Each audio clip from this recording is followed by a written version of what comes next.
Judith Mergui qui nous avait manqué. Bonjour Judith. Mais vous aussi, vous m'avez manqué. Quel bonheur de tous vous voir. Shalom, femme. Alors du coup hier on a... Bonjour Maud, bonjour. Oui, dites bonjour, c'est bien. C'est bien d'être poli. Alors du coup hier... Surtout qu'après ça change en général. Alors du coup hier on n'a pas pu faire la revue de week-end. Alors on l'a fait aujourd'hui. Eh bien on l'a fait aujourd'hui et on commence par ce qui se passe sur la scène politique. Christophe, ça devrait vous plaire. Sarah Knafo, directrice de campagne du candidat Éric Zemmour, a envoyé un SMS à la secrétaire d'État Sophie Cluzel. Entre intelligence engagée, dit-elle, nous devrions pouvoir arriver à discuter ensemble et lever ce malentendu. Ouais, moi au début j'ai cru que Sarah elle avait trouvé des sous-vêtements de Sophie chez Eric, tu vois, et qu'elle l'a confronté comme ça en duel à la Diane, c'est Vita, genre Cluzel, assieds-toi, faut que je te parle. Mais en fait non, c'était pour un SMS pour apaiser la 398e sortie polémique de Zemmour sur les enfants handicapés. Moi c'est dommage parce que j'aurais bien aimé les voir se battre nus dans la boue. Voilà. Eh bien vous êtes la seule, Judith. Miss France, rémunération dérisoire, manque de nourriture, les reines de beauté se révoltent. Elles auraient été payées moins de 7 € de l'heure. Bah mais payé à quoi? Un marché? Non, c'est moi qui paye à la salle de sport pour aller marcher sur un tapis, donc je vais pas chialer pour elle non plus, quoi, tu vois. Et l'une des Miss dénonce, on ne nous donnait clairement pas assez à manger. Certaines candidates ont perdu jusqu'à 6 kilos. Oui, bah alors t'inquiète pas, parce que si. Oui, bah d'accord. Mais oui, peut-être. Attends, si c'est comme dans Koh-Lanta, de toute façon, faut pas s'inquiéter, hein, dès l'année prochaine, vous pourrez aller voler de la nourriture dans les poubelles. Mais bon, voilà, là encore, on va pas pleurer toutes les femmes de France, les envies, hein. T'es parti une semaine, tu reviens avec 6 kilos en moins. Moi, les Thalasso me facturent 3500 € pour ça. Virginie Martin, politologue, estime sur France Info que, je cite, pas grand-chose ne pourra faire décoller la campagne d'Anne Hidalgo. Voilà, bonne analyse, elle a bien fait de devenir politologue, hein. À part peut-être la tracter en montgolfière, j'avais pensé, ou alors 2 hélicos, ou alors la remplir à l'hélium. Mais je suis même pas sûre que nous envoyer Hidalgo dans les airs, ce serait une bonne idée, tu vois. Bah quand il y aura les premiers accidents de Vélib qui vont percuter des A380, vous verrez que j'avais raison. Politique toujours, François Hollande écrit au sujet de Christiane Taubira. Sa méthode de travail a souvent déconcerté, active la nuit plus que le jour, allergique à toute contrainte administrative et intolérante face à toute lenteur de procédure. On dirait Judith. Oh là, par en impro Barbière, je sais même pas ce que je m'attends à répondre. Bah surtout qu'en plus j'allais... Alors, et vous allez pas être déçus, surtout que j'allais répondre que si Taubira elle aime vraiment bosser plus la nuit, qu'elle aime les affaires rapides et sans déclaration administrative aux impôts, moi j'ai bien des idées de reconversion, hein, si elle est pas lui. Mais après, pas sûr que ça lui plaise. Comment elle est à votre avis niveau sens de l'orientation? Je veux dire, par exemple, mettons, tu vois, je sais pas si on la lâche dans un bois, par exemple, en pleine nuit, hein, on peut la retrouver. Voilà.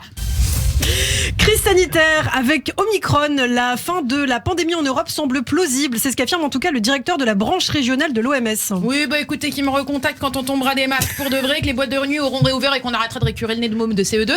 D'ici là, moi j'y bien, vous venez pas me les chauffer. D'ailleurs, le pass vaccinal est entré en vigueur lundi. Le Premier ministre Jean Castex tend la main aux non-vaccinés. Après, s'ils sont pas vaccinés, leur tend pas la main, frérot, quoi. Ou alors met du gel, je sais pas. Les restaurateurs doivent donc maintenant contrôler les identités des clients. Voilà, et les poulets, eux, nous font des grillades méchouillas au poste. Voilà, après, ils ont l'habitude de nous cuisiner et des coups de feu. Alors, ce qu'il faut dire, c'est que si le pass vaccinal remplace le pass sanitaire, les vaccinés conserveront le même QR code dans tous anti-Covid. Tout anti-Covid. C'est tous anti-Covid? Tous. Oh là là là là là. Journaliste et première sur l'info, Ilana Ferradian, bonjour 2022. Ça fait juste 2 ans. C'est que j'utilise tous les jours, mais tous anti-Covid, tous anti-grippe, tous anti-gastro, voilà. Non, le pass vaccinal, bah ouais, de toute façon, je vais vous dire un truc, Ilana, vous êtes pas la seule, moi, au risque de passer pour une cruche, et de toute façon, ça nous changera un petit peu, puisque d'habitude, c'est vous, Ferradian. Là, au risque de passer pour une nouille, moi, je n'ai pas compris la différence entre ces deux passes. Ouais, d'accord. Eh ben, expliquez-la nous peut-être. Écoutez, décidément, le coronavirus vous a inspiré. Désormais, un test négatif à la Covid ne suffira plus pour entrer dans les lieux soumis au pass. Il faudra présenter un schéma vaccinal complet. Mais pourquoi? Mais non, mais je veux dire, on a tous surpris Omicron. Donc de toute façon, il s'est répandu plus vite qu'un chlamydia au Cap d'Agde. Et l'autre de l'OMS qui vient de nous dire que c'était bientôt la fin. Alors pourquoi pondre un nouveau protocole maintenant? Et puis l'application Tous Anti-Covid, comme ça vous apprendrez le nom, Ilana, qui est déjà, c'était peut-être pas la plus moderne des applis, un petit côté URSS, hein, vous avez vu dans le design comme ça. Elle a dû transformer en une nuit, et rendez-vous compte, tous les passes sanitaires en passe vaccinal. C'est-à-dire que c'est fou, moi j'attends. Vous avez vu les bugs qu'il y a eu? Il y a un mec, il a attendu son QR code, c'est les résultats de son spermogramme qui sont apparus. Ce pass vaccinal ne sera pas obligatoire, en tout cas lors d'un voyage pour motif impérieux d'ordre familial ou de santé, comme un proche mourant par exemple, sous réserve de présenter un test négatif. Alors comment t'expliquer, Rouya? Si un proche est en train de mourir, un proche à moi, tfou, j'ai pas le temps d'aller me faire ausculter le nez, d'attendre mon SMS. Non mais trop aimable les mecs, quoi. Si t'es vieux, trépasse, t'as pas à montrer ton pass. Le reste de l'actualité, tout de même, une femme dénonce une agression sexuelle dans le métaverse Horizon Worlds alors qu'elle marchait dans ce tout nouvel univers de réalité virtuelle. Son avatar aurait été tripoté.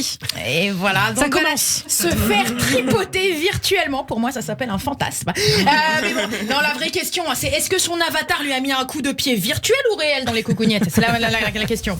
Et puis politique, pour terminer rapidement, vendredi matin, Yannick Jadot a annulé son entretien dans l'émission de Jean-Jacques Bourdin, alors fraîchement soupçonné d'agression sexuelle sur une collaboratrice.